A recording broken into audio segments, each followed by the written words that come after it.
আপনি ঘুম থেকে উঠছেন, চোখ খুলে গিয়েছে, কিন্তু শরীর নড়ছে না। আপনি দেখছেন ঘরের এক কোণায় অন্ধকারের মধ্যে কিছু একটা দাঁড়িয়ে রয়েছে। এটা কি স্বপ্ন নাকি অন্য কিছু? আজকে আমরা জানবো স্লিপিং প্যারালাইসিস, ঘুম আর জাগরণের মাঝামাঝি একটা রহস্যময় জগতের কথা। তো চলুন শুরু করা যাক। ধরুন তখন রাত 12 থেকে 1টা।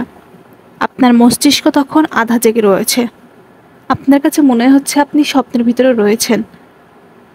ফলে হঠাৎ করে আপনার মনে হলো কেউ আপনার উপরে বসে আছে, গলা চেপে ধরছে, বা ঘরের ভিতরে কেউ আছে।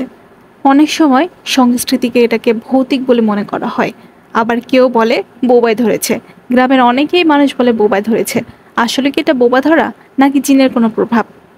বিজ্ঞান কি বলছে এই সম্পর্কে চলুন জেনে নিই। বিজ্ঞান বলছে আমাদের ঘুমের মধ্যে এক ধরনের স্ট্রেস আছে, REM স্লিপ, যেখানে আমরা স্বপ্ন দেখি।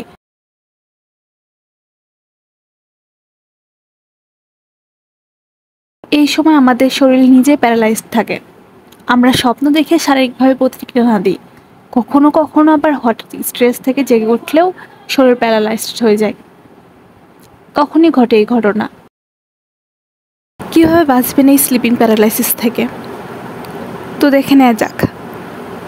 নিয়মিত ঘুমানোর সময় নির্ধারণ করুন। স্ট্রেস কমান। রাতে ভরপেট খাবেন না।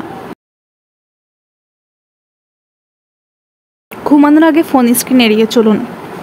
বেশি হলে অবশ্যই ডাক্তারের সাথে যোগাযোগ করুন। তো ভিডিওটি শেষ পর্যন্ত দেখার জন্য ধন্যবাদ।